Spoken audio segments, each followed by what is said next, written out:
The Bill Clark Show, presented by Dr. Pepper. And now, Coach Bill Clark. Welcome in. It's the Coach Bill Clark Show, presented by Buffalo Rock Dr. Pepper. Pat Smith along with Landry Roberts, Molly Robinson, Coach Bill Clark. It is draft week, Coach, in the NFL. I know you're retired now from the college game, but how much did you pay attention to it once you put the spring balls in its packages and the football team was done with spring? Did you pay much attention to the NFL draft? You know, I did. Obviously, we were starting to get guys drafted, and so that was a big deal for us. Who's being taken? What does that look like? I think that was all part of our process of getting you ready to have a chance to play at the next level.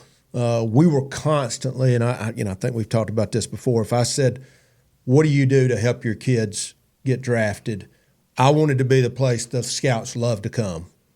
So that meant parking and ability to come in and watch film and access, get us still be able to do our jobs. But the scouts would always love coming here, love getting to see your guys work, how hard they work, how they train. Because that was my job, just like it was in high school, to give them a chance to play college.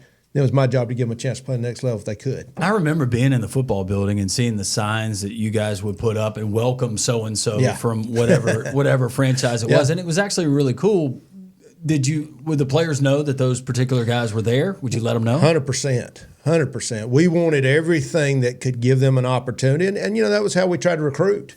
That we would go get guys that we thought were end up going to have a chance. Now, a lot of times they were the Alex Wright that was 6'6", 215 when you get him, or whoever, the Darius Williams who was, But we're going to train to get you there. We're going to open it up to the NFL scouts. And then what are they looking for? What do they want to hear? They're talking to everybody in the building. What does the strength coach, the secretary, what does everybody say? Because that's what happens at that level. They have done their due diligence 100%. And the NFL scouts that you've known throughout your career, like when they come and they step foot in your building and they want to take a look at a kid, do they get an opportunity then to sit down with the kids? Or are you involved as a head coach? Are you in the room, or is this a one-on-one with just the player and the NFL scout? Yeah, I had a coach he was assigned to the scouts, and he wasn't a full-time on the field guy. I know they were all working, but that was one of his jobs, was to be the gateway to the players. Now, they were always going to talk to the strength coach, but as it got further, they were trying to talk to everybody they could talk to. And we always said, we're going to say you're the greatest thing since sliced bread. Now you got to be that. So we're not going to lie for you. But we always found that they would raise their level to that, because that's what their dream was to keep playing. So we want to give them every opportunity, but they're trying to always get to me especially now. There was out of season, there was in season. In season, we had a certain amount of time they could be at practice, but we did fundamental drills. So there was always this great early window for them, and then go watch practice film, go watch game film. You got access to all that, but they were going to always talk to me. Obviously, God-given ability, that's going to be number one that they're looking for. You got to have talent if you're going to play at that level. But what trait that maybe we're not thinking about? Well, first on this end would be a non-starter for some NFL teams. They look at a trait, a characteristic of a particular player when they start breaking him down, and they go, "No, we can't deal with that." Gosh, there's a bunch, but I'd say there's a physical piece, which is the injury component. I mean, they really wanted to know, is this guy got some injury that they're going to go, they're not going to see? I mean, we talked about this with us, especially with junior college kids, because they could get so banged up and they were older. And I'd get a guy and go, "Oh, we didn't know he had a torn labrum." I mean, so that happens a lot. So they wanted to know every single thing they could find out about him physically. Did he have something? Did he have something chronic? How much does he miss practice? Is he able to practice? Now, they're not banging each other during the season, but they did not want to go spend all this money on a pre-existing condition. Anything from an attitude standpoint that was detrimental to the team, does he have a history? Has he gotten in trouble? I mean, they are about to invest a lot of money. And so it's like I always said, this thing we all hear where they go take these they will do that if they are the most unbelievable athlete they've ever seen, and they think they can manage something. But if there's that, you just don't see as much of that anymore. We're investing all this money. He's the face of our program, and we're not going to have people that won't practice, won't do what we want them to do. et cetera. And they're taking everything at face value because you have your reputation on the line. Right. And these guys, they got to know that you're trusting him. So where some people say, well, he's protecting his own player because he wants him ultimately to sign that NFL deal. On the other hand, you got to think about you and these guys that you have to continually deal with year in, year out. Yeah, and I think for us it was, this is how we're going to practice and this is how we're going to train. And then it kind of came, well, if he comes out of your system, we know who he is. If he makes it through what you're doing, the standards you have, the accountability you have, he's going to be a good pro. He knows how to meet. He knows how to take notes. He knows how to be on time. You know, you're not just going to let him show up on game day and he's such a talent, but he can't do all the other things that it takes to be a professional. So that was always became a stamp of approval for us. And it's like I always said, when you get a guy go and he does well, like a Darius Williams, he's a professional. He does all these things. Oh man, we'd like to go, the Rams. Let's go get another UAB guy. Yeah. And I mean, we can look at those programs that are consistent, sending guys year after year after year. And some of them, they got great players. We know that, Alabama, Georgia. But there's also a consistency in how they work. So back when you were at Prattville High School, it's one thing when you're a college coach and you've actually got players on your roster that's being eyed by the NFL for the NFL draft. But when you were at Prattville, maybe whether it was Roman Harper already at Alabama, did you have a situation where NFL scouts would even not only get the information from the college coach, but then they would come down to the high school level and say, hey, when he was in adolescence, did, kind of walk us through how he was character-wise and his work ethic? Yeah, so Roman would have been one of the first. Zach Woodfin, Zach ended up being a free agent. Roman, I had all these teams calling me because he had moved up and he ran the first 4.4 he had ever ran for the combine for the draft. I think he had been at Alabama, but he had always been in the 4.5s. Great player. He runs the 4.49 all of a sudden that puts him in the second round. And I'm getting tons and tons of people. And it's just like we've heard nothing bad, we've seen nothing bad. And then it was easy for me to go, not only is he good, he's really good. Yeah. Not only is he smart, he's really smart. And now, I would tell you 1,000 times over, and I think any coach is any good that's using this all the time. I mean, I used it daily. We did a symposium every spring where I had all the scouts come in. Had a guy from the Steelers who was, doing 30-something years. He would kind of put it on. They would interview all our seniors. They would speak to them. But then I would always have them come and speak to the underclassmen. Guys, just so you know, this is what we're looking for. Oh, and by the way, what Coach Clark's teaching you is exactly right. It's this cycle of I wanted the same thing in high school. Man, when you get our guys, he knows how to work. He knows how to train. He's not scared of coaching. He takes coaching. All the things that you would want in a somebody that comes into your organization. I wanted that in high school, and that's the same thing I wanted in college.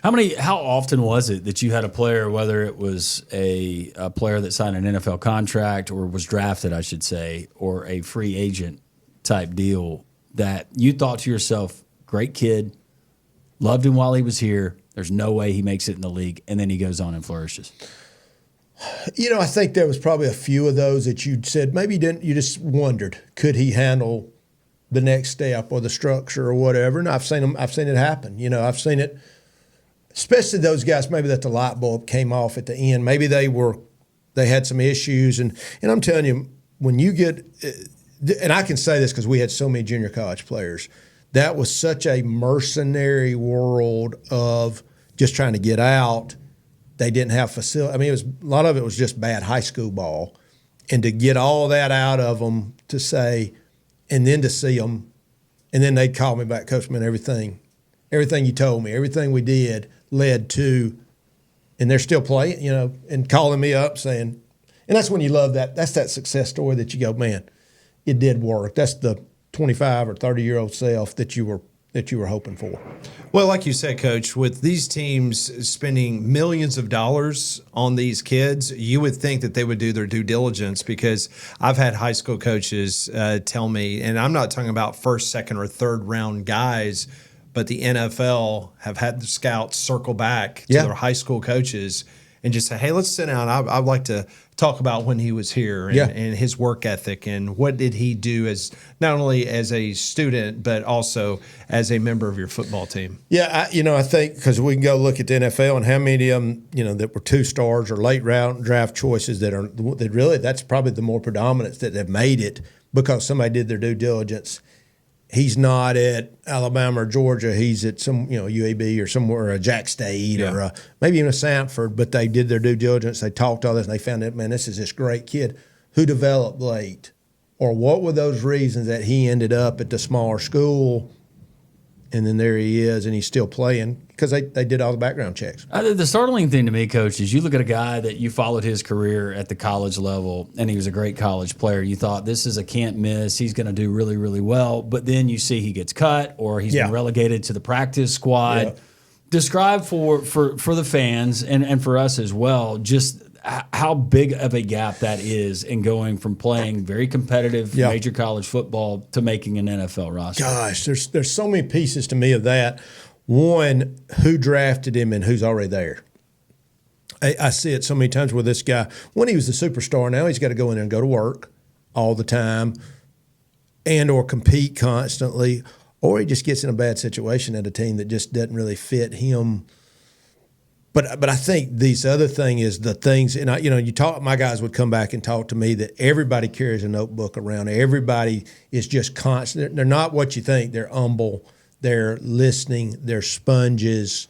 Because we hear about the knuckleheads and go, oh, they're all taking all these knuckleheads. No, there's those guys out there that are freak shows, or they've been really good, and then they start developing some craziness. And then we're looking, oh, they're all crazy. And you talk to the players, they're like, no, it's zero like that. It's everybody's got notebooks. Everybody's professional. There's all kind of great players. The ones that make it are the ones that are students of the game, are sponges. So I think that's what happens to some of those guys. Either injury, fit, or, as in somebody else is in their position, or they can't handle the business side of it. Talking about being smart, that's what they hope to do at the NFL draft, these general managers, and they'd be smart if they called Smart Bank. Put their money there. They really would, and I've had some people just really in the last week that have changed banks and ended up at Smart Bank, and like, man, Coach, I hear you brag on these guys all the time. It is what you say it is, and that's what I like is when kind of like we're talking about with players. It is good. They do know your name. They're professional, and they got all the amenities of a big bank at Smart Bank. All right, Coach, with the NFL draft coming in, we spent a good bit of time already talking about the draft. In regards to the quarterbacks, a lot of people are saying this is a down draft when it comes to the quarterbacks outside of Cam Ward that's anticipated to go number one. Just your thoughts, is this going to be one of those drafts where we're not going to see a lot of quarterbacks taken in the first round? Or who would Bill Clark recommend if you're the general manager of one of these teams? Yeah, that's a good question. I think the worst thing you could do is try and plug a quarterback into these spots this just can't do it. Once again, this is a league of throwers, and that's what I've always said. I said, and this is what college guys didn't understand. Well, this guy can run. Well, we'd defend him. I remember I told you the story. Back in the day, we'd defend him this way. I said, no, he can throw too. He just happens to be able to run too. And that's kind of where we are. Can this guy throw? Then we go, oh, and he can run too. That's what we want. We want an athlete. We always want an athlete at quarterback, even if it's a guy that can really move around. That differential is the better he throws, Tom Brady, but you still got to be athletic enough to move around. So the question on some of these guys, is it an athleticism, and can they be developed? And is that something you go put a first rounder on versus a guy who's a real thrower? Let's go to like Penix last year, who I thought was a questionable pick. Where he was taken. Yes, where he was taken, being an old Falcons fan, where he was taken, but he was a thrower. I mean, this dude is a real thrower, and if you're a real thrower, that's the question, I think, as I look at some of these other guys, can they throw it good enough to, because there's definitely some athletes in there. Now Ward, to me, can do both. He's a thrower who's also a freakish athlete. Milroe has got he's a tailback, as we've said before. He's got the big arm. Is he going to be able to throw it good enough? Can somebody take him somewhere where they can develop? He can develop.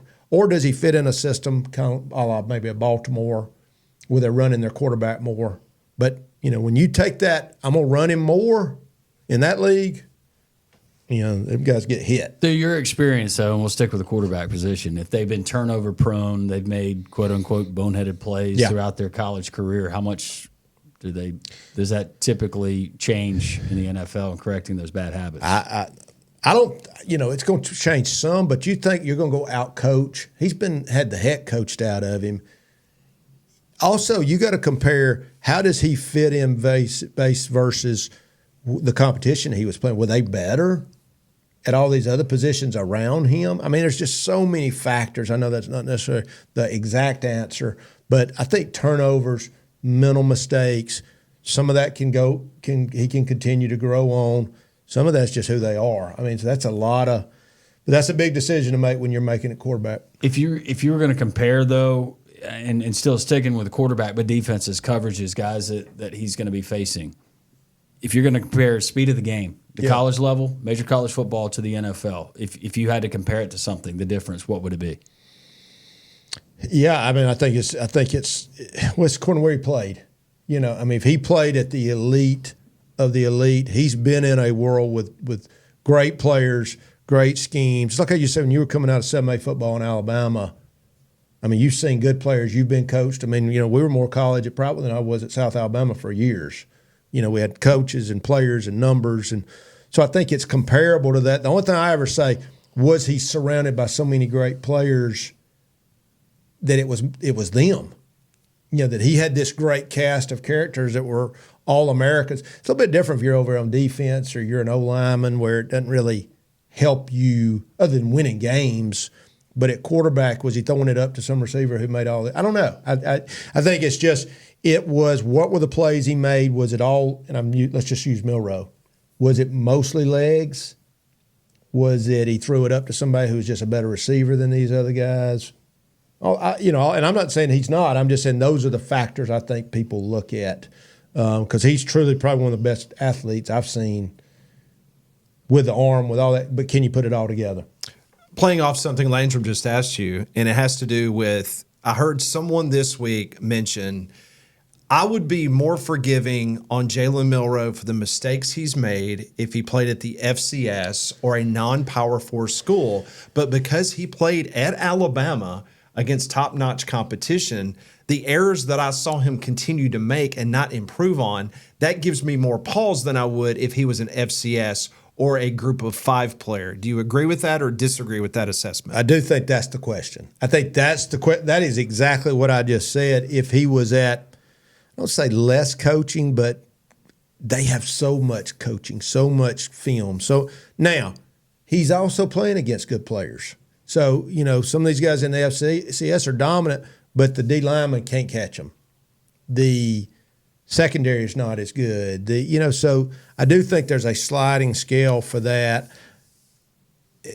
The reading of coverages and those things, that's going to be a big piece of it.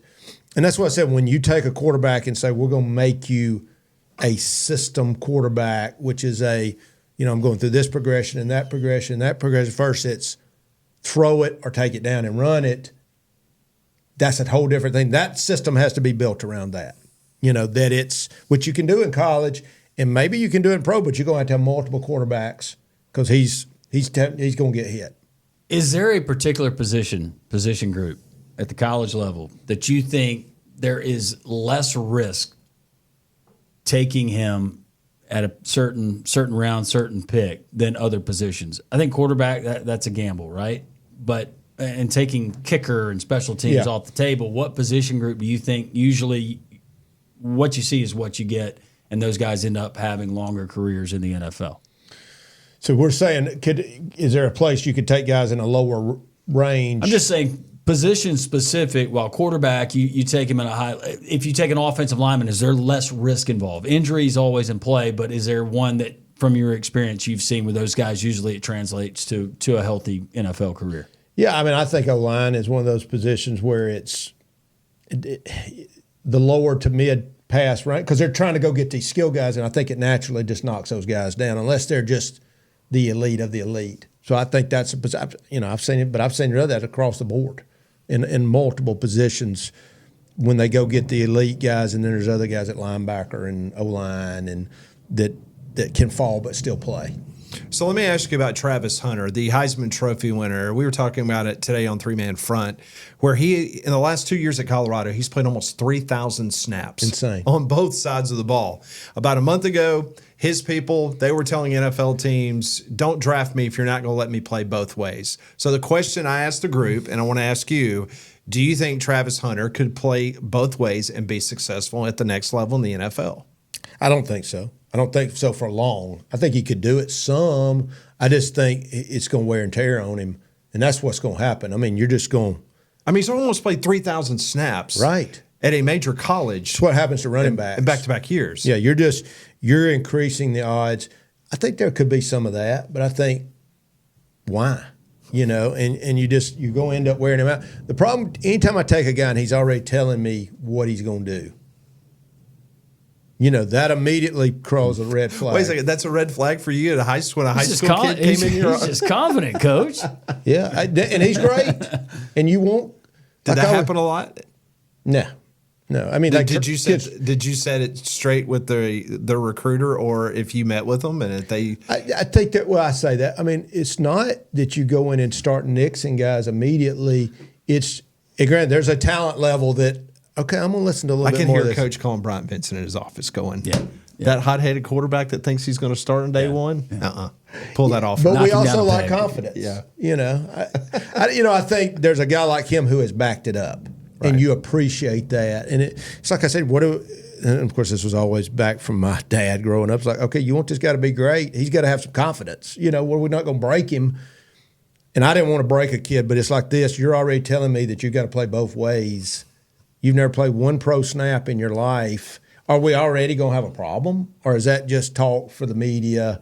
And some of that is what it is, and you just laugh it off because Coach, I didn't mean any of that stuff. Was there ever serious consideration or a guy that asked you your time at UAB, Jacksonville State, even your coordinator days at South Alabama, said, hey, I want to play both ways, and you seriously considered it? No. There was guys that thought. Now, if we had the guy, I don't know if I ever had a guy that we thought could do that, you know, but I don't never ever guy ever saying, Coach, the only way I'm going to come is to play both ways. Never.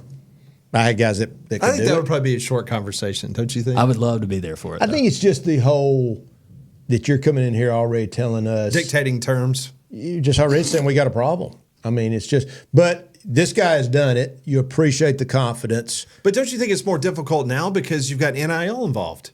Now you've got money involved. I mean, what if somebody had already told him, all right, look, you know, you come here, hey, we'll let you play both ways. As a matter of fact, we're going to give you X. By the way, dollars. what are we paying him? He better play both ways. Exactly. No, what's going on now is you rethink a lot of things. And I'm not saying what somebody's doing out there because that's the life, that's the world they're living. I was really talking about professionally. You know, a guy say, I'm going to come in here and play both ways. College football is now professional, Coach. Yeah, I agree. It is.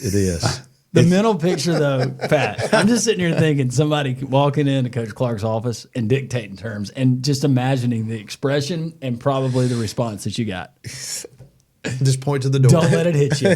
Just right there. I don't care who There's you the are. door. Right.